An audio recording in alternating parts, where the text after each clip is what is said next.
everyone? It's Dan at ManyChat, and I'd love to teach you about something that I think is really important for messenger marketing, and it's the concept of a conversational action. So the thing about ManyChat is we give you a bunch of tools for doing this conversational action stuff, but we haven't been very clear about how to use them. So here's just a quick overview of what these conversational actions can be. So I've actually set up a little demo here, and what I'm going to do is I'm going to send myself a broadcast that I just sent up, and let's look at it in mobile. Aha! So let's test some conversational actions. What I'm about to do is I'm going to click this reply button. Hooray. Once that button is clicked or tapped, a conversation has been confirmed. So that button is what we like to call a reply button. And the button counts as a conversational action because it is a direct response to any kind of conversational prompt. So when you send somebody a message on Messenger and say, "What's your deal?" and they respond with something, they've confirmed that conversation is happening. Well, one of these reply buttons can do that for you. So somebody doesn't have to type an organic reply. They could just hit one of your buttons, confirm that that conversation is happening. And more importantly, in the case of ManyChat, that confirms a subscription event. So when you send somebody a message via a growth tool, when you have somebody click on an ad and you send them to one of the JSON builder widgets, they're going to get a message from the widget. But if they don't reply to that in some way, they can't become a subscriber. That's what these reply buttons are so good for, is you can give somebody a chance to confirm that they want to have a conversation with you, and the moment they do, they become a subscriber in ManyChat. Okay, so let's go to the next prompt here. So let's talk about quick replies. This is another thing that keeps coming up, which is what is the difference between a quick reply and a reply button? So quick replies are these buttons that are hovering above the keyboard, and they're not directly attached to the conversation like up here. See this button here, it says mostly.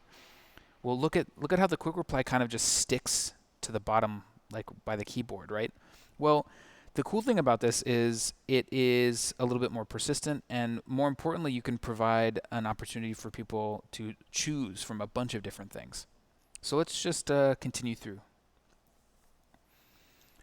Now, as you can see, they kind of show up as looking the same in the interface, but they do a little bit of a different thing.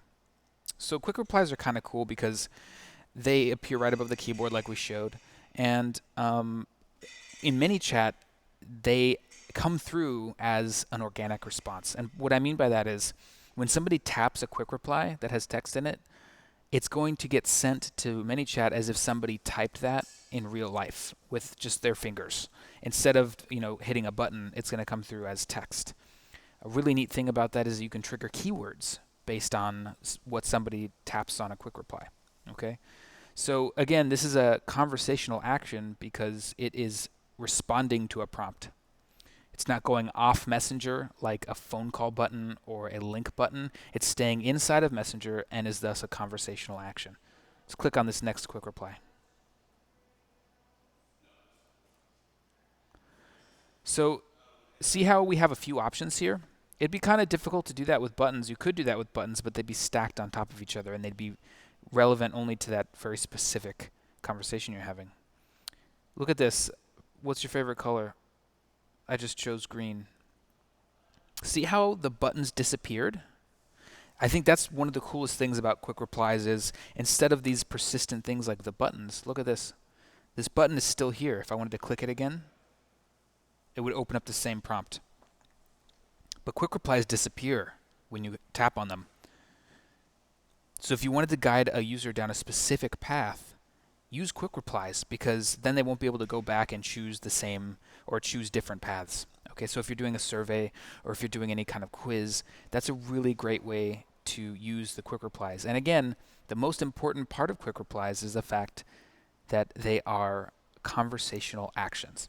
Conversational action is going to help show Facebook that they're having a conversation with you, and it's going to help show ManyChat on that first interaction that this person wants to be a subscriber. That way you can get them as a subscriber, broadcast messages to them later, have conversations with them in live chat, or even drop them into sequences to nurture them over time. Hopefully this has been an okay explanation of what these two tools, both the quick replies and the reply buttons, do, and why they are so powerful to get subscribers in Messenger. As always, if you ever have any questions about these things, just drop us a line at support@manychat.com. Okay, thanks.